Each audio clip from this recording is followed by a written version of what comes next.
Hey, I'm Mike Matthews from Legion Athletics, and I want to talk to you about getting strong. I want to share with you 3 tips for getting stronger faster, because as neat as biceps and abs are, they don't quite give the same thrill as being able to bench, squat, and deadlift a bunch of weight.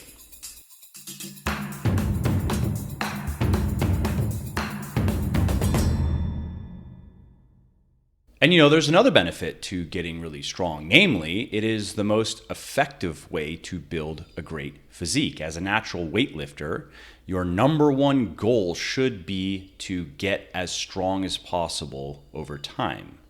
And if you do that, you will gain plenty of muscle as well.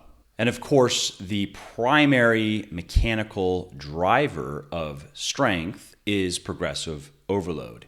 And you do that by adding weight to the bar over time, by increasing the amount of tension that your muscles produce over time through overload, through increasing the amount of weight that you are moving on your exercises. And that remains true regardless of the exercises that you're doing, regardless of the volume of your programming, regardless of the frequency of the rep ranges, of everything else. A simple rule of thumb that you can take to the bank is if you cannot achieve progressive overload with your current training program, you are going to stall. And if you can, you are going to continue making progress over time. And this, of course, is why the biggest people in the gym tend to be the strongest. There are exceptions, of course. The absolute strongest people in your gym may not be the absolute biggest, but the people who are in, let's say, the top 25% of size in your gym are also going to be almost always in the top 25% of strength. Okay, so let's get to the 3 tips that I have for getting stronger faster. They are choosing the right strength program for you, getting your calories and your macros right, and making sure that you are fully recovering from your workouts.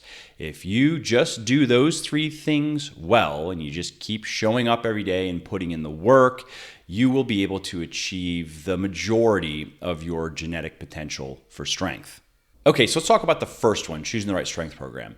This is important because if you want to gain strength as quickly as possible, and if you want to get really strong, you're going to have to do a lot of strength training. A lot more strength training than any other type of training, than circuit training or bodybuilding or anything else.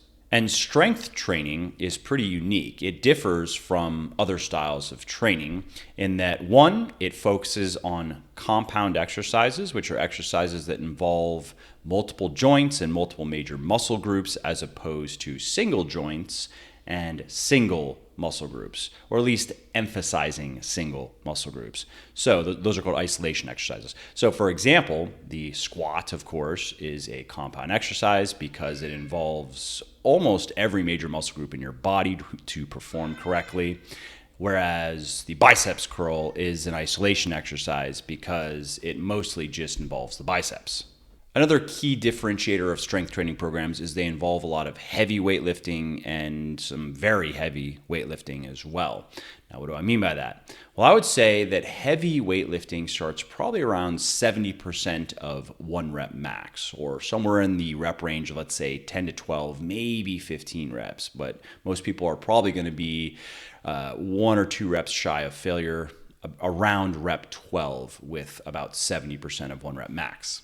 Now, strength training programs have you working a lot with about 80 to 85% of your 1 rep max, which is somewhere between, let's say, 4 to 8 reps. So with 85% of your 1 rep max, you're probably going to be within a rep or 2 shy of technical failure, around rep 5 or 6, and with 80%, 7 or 8. And then depending on the program, you may be working with even higher loads. It might call for some sets with 90% of 1 rep max, or 95% of 1 rep max, or even a true 100% of 1 rep max, 1 rep set. Now, the reason for this, the reason why strength training programs mostly involve a lot of heavy and very heavy weightlifting is that's simply the best way to get strong. There is no question about it. Many studies have been done on this, and we have many, many, many years of anecdotal evidence as well. And we know that if you want to get really strong, you need to be doing a lot of heavy and very heavy weightlifting. Now, that isn't to say that higher rep ranges and lighter weights can't help you get stronger, because they can, but not in the same direct way that heavier weights and lower reps does. You see, when you work in higher rep ranges and you work effectively in those rep ranges, meaning that you gain muscle in those rep ranges, it won't necessarily impact your 1 rep max on, let's say, the big 3 until you take that new muscle that you've gained and calibrate it, so to speak, with lower rep, heavier weightlifting. So in this way, working in higher rep ranges can increase your potential for strength by adding muscle to your frame, muscle that you can then condition to lift heavier and heavier weights. But you have to do the heavy lifting to achieve that effect.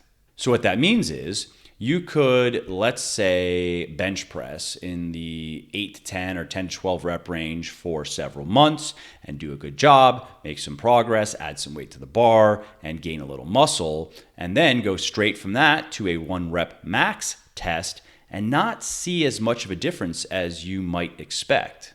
But if you were to work in a higher rep range, do a good job, gain some muscle, and then in your next training block, work in a lower rep range, you would find that by the end of that training block, your 1 rep max would be significantly better.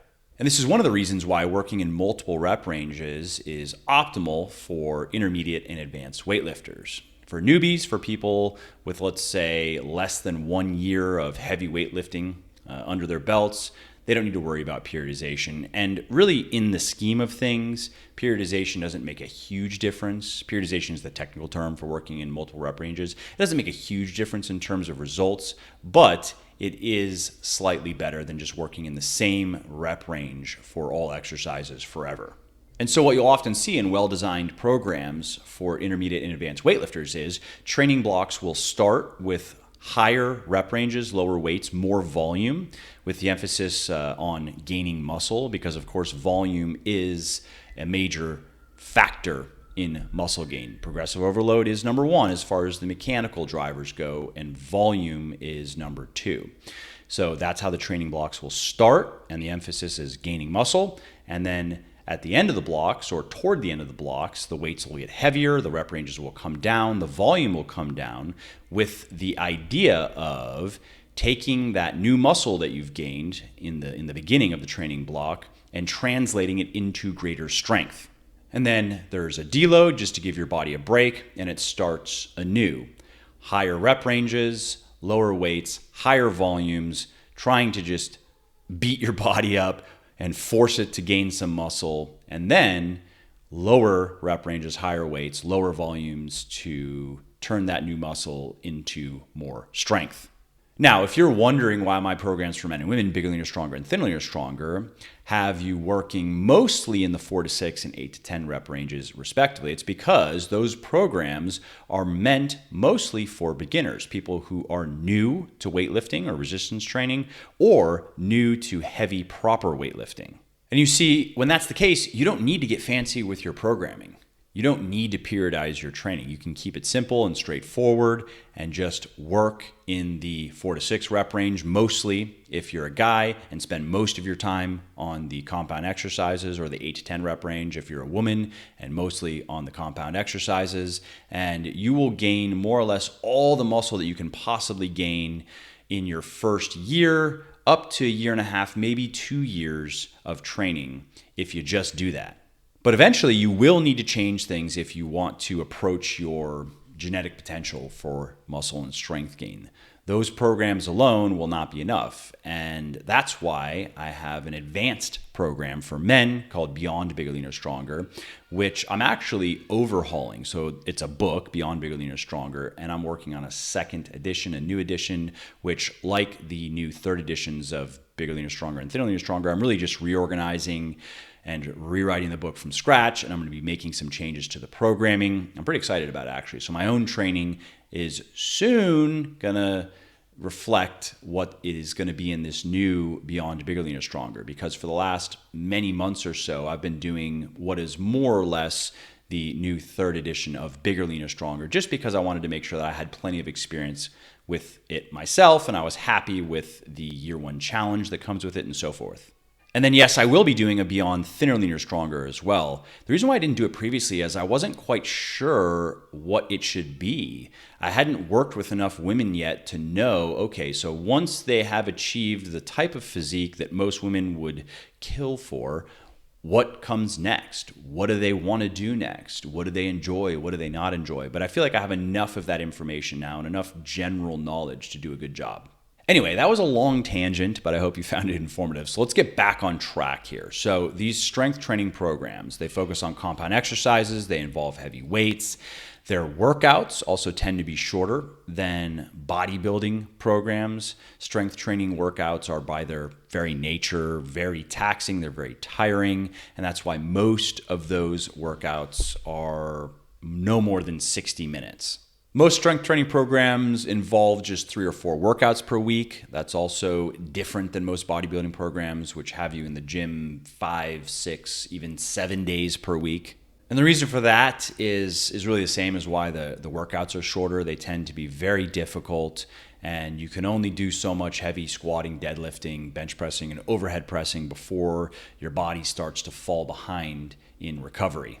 The workouts also involve a lot more resting than bodybuilding workouts. So in strength training programs, you're resting 3, 4, even 5 minutes in between sets to make sure that you are fully recovered and ready to give that next set your all. Remember, the goal with strength training programs is to get stronger. It's not to burn a ton of calories or leave a ton of sweat on the floor.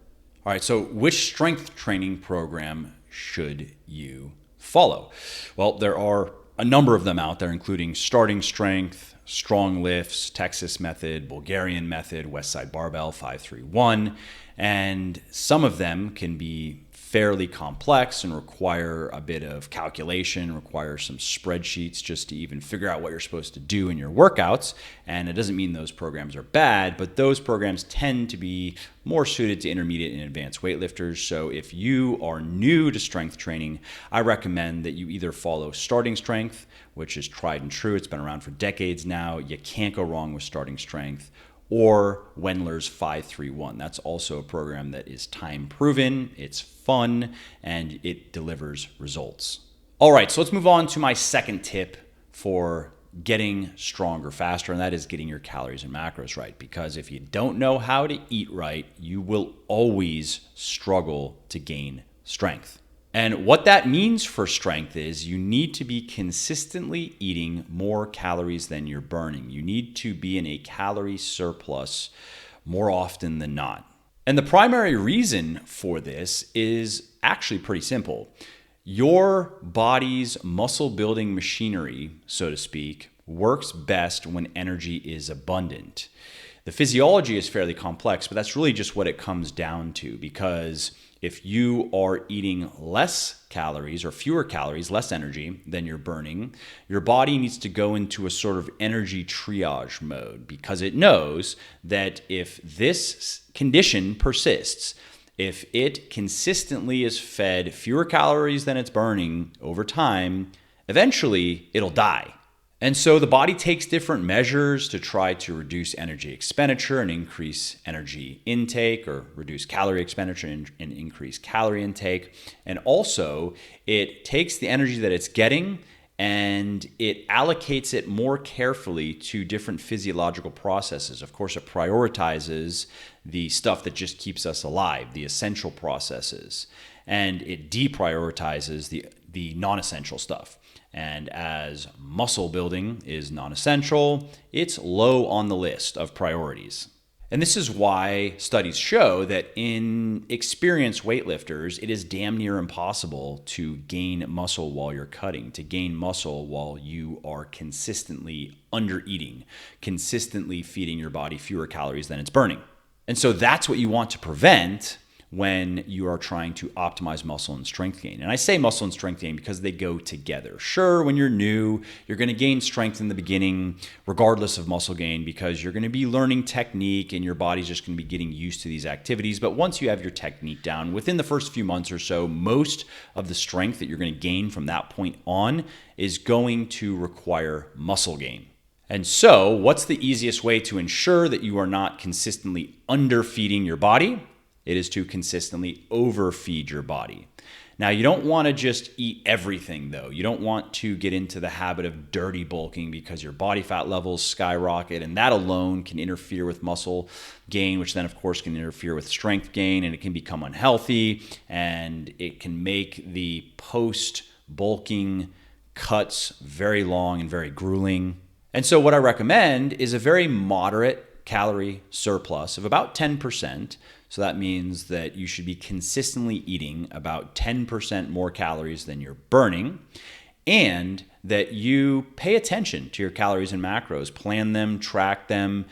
You maybe can be a little bit more loosey-goosey than when you're cutting, but don't try to bulk or lean bulk, as I like to call it, intuitively, because you probably are going to eat more than you should. Now, as far as macros go, it should be no surprise that I'm going to say protein intake is very important. Somewhere around 1 gram per pound of body weight per day is where you want to be. If you really want to make some room for slightly more carbs, I guess you could go down to 0.8 grams per pound per day, but I personally just stick with 1 gram per pound. It's easy and it works. Now, as far as carbs and fats go, I recommend that you eat enough fat to maintain health and performance, but no more. Because fat is very calorie dense, it is not going to help your workouts much at all, and carbs, however, will. So the idea is let's eat enough fat to make sure that we're healthy, which is somewhere around 0.3 grams per pound of body weight per day. Let's say 0.3 to 0.4, that's the range. And then let's get the rest of our calories from carbs.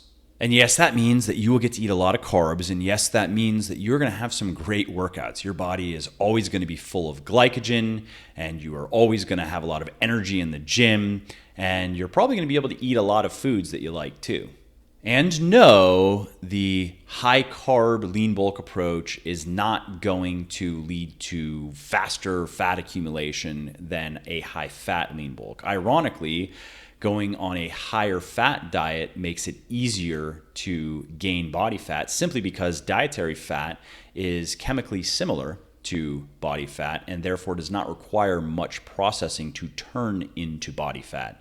Whereas carbohydrate is very chemically dissimilar and rarely gets turned directly into body fat at all. Research shows that carbohydrate intake needs to be absolutely sky high, and of course you also need to be in a calorie surplus, for it to directly contribute to fat mass through a process called de novo lipogenesis. And I'm talking like 600, 700, 800 grams of carbs per day, several days in a row. That's what it takes for DNL to really start to ramp up. Now, if you're concerned that maintaining a calorie surplus is going to cause your body fat levels to rise and cause your precious abs to fade away, yes, that is going to happen. And it needs to happen for you to consistently gain strength and to gain muscle.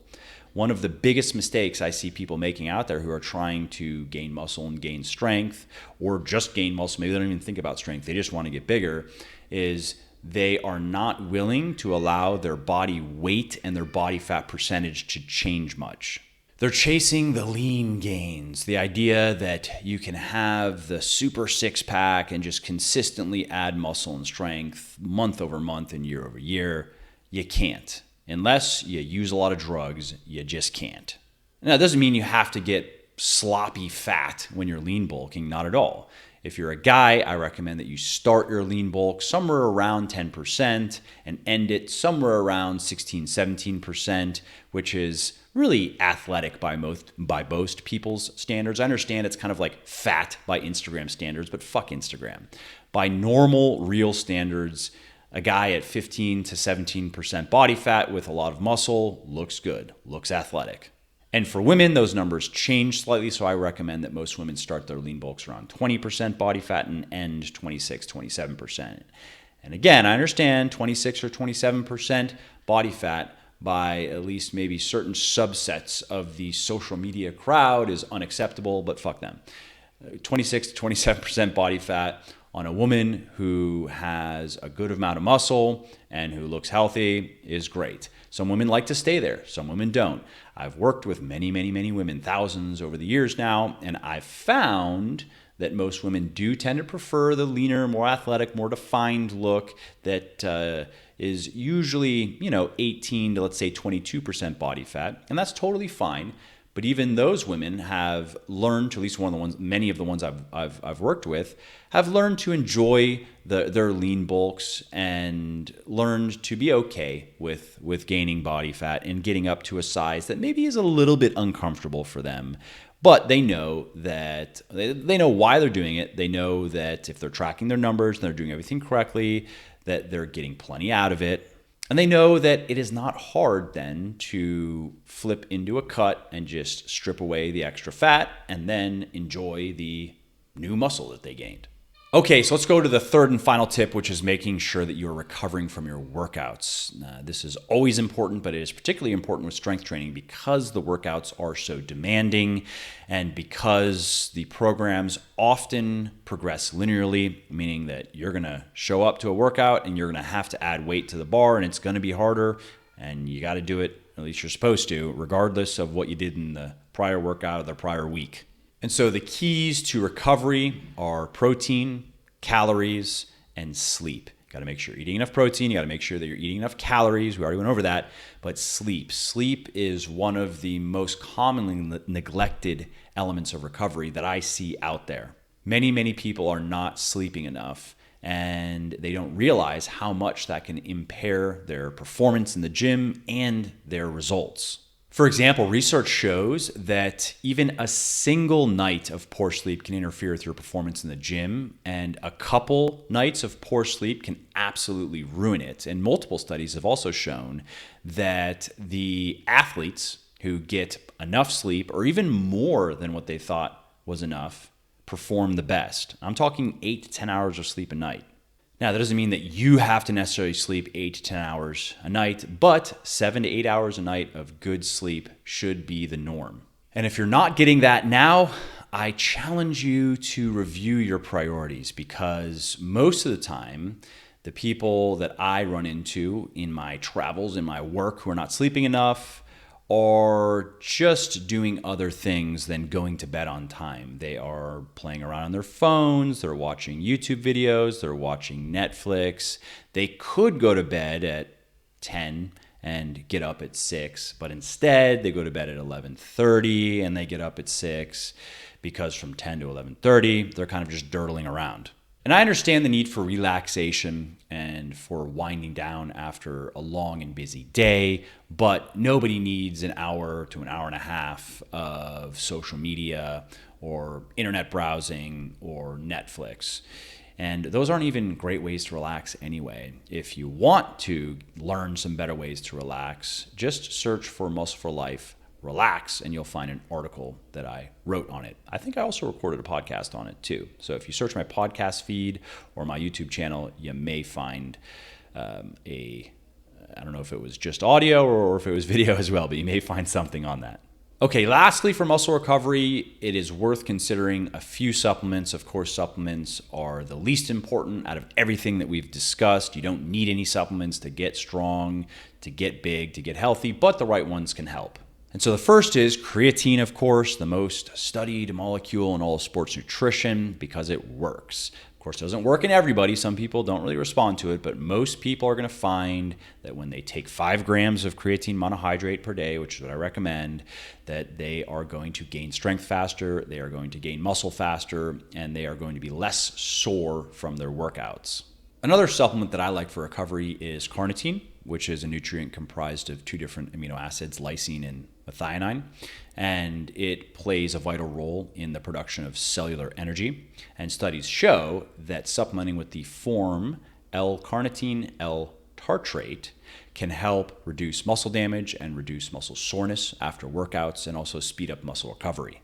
Protein powder is another supplement that should be mentioned because while it doesn't directly increase recovery, eating enough protein does, and protein powder is very convenient. It makes it easy to eat enough protein.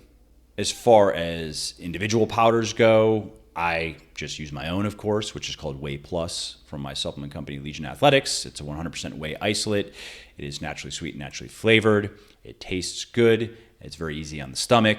But whey concentrate would be fine as long as you trust the company, because some can be high quality, like Optimum Nutrition's whey concentrate, high quality, and some can be very low quality. And by that, I mean high protein by weight. So ONS is probably somewhere around 75-80% protein by weight, whereas a low quality, cheap, straight from China junk powder could be 30% protein by weight. Another supplement that everyone should be taking for purposes of recovery, among other things, is fish oil, because fish oil provides your body with two essential fatty acids, EPA and DHA, that impact your health and performance in many ways. Now, two benefits of particular relevance here is studies show that fish oil can help reduce inflammation caused by exercise, so speeding up that process of recovery, and also positively influence the physiological processes that result in muscle growth. And speaking of reducing inflammation, there's one other supplement that I take and recommend, and it is a joint supplement. It's my own. It's called Fortify, again, made by my supplement company, Legion Athletics. And the reason why I take it, and I made it really to scratch my own itch, it was the joint supplement that I personally wanted, is when you do a lot of weightlifting, and especially a lot of heavy weightlifting, the muscles aren't the only tissues that take a beating. Your joints also get beat up. Now, if you follow all the advice that I've been sharing here, your body will do a good job taking care of your joints, but there are some supplements, there are some ingredients in Fortify that you can take that will help. Your joints will do better with them than without them. And specifically, I'm talking about type 2 collagen and curcumin, which you will find in Fortify in clinically effective doses, of course. And there are others, there are a couple other ingredients as well, but those two are the foundation of the product. Those are the two main ingredients that I wanted to be taking every day. And so anyway, if you want to learn more about Fortify, just search Legion Athletics Fortify and you will find Legion's website and you can read about it. All right, well, the bottom line here is I used to think that strength training was just for powerlifters. It was just for guys and gals who wanted to be as strong as possible, regardless of how they looked and regardless of their health. And I was wrong. Strength training is for everyone. And that includes people who just want to be aesthetic. Ironically, strength training is the most effective way to build a not only strong, but also muscular and aesthetic physique. Now, if you want to achieve your genetic potential for muscle gain, you are going to have to do a bit more than just strength training. You can always include strength training in your programming, and I would say you always should, but you are also going to have to incorporate some bodybuilding training as well.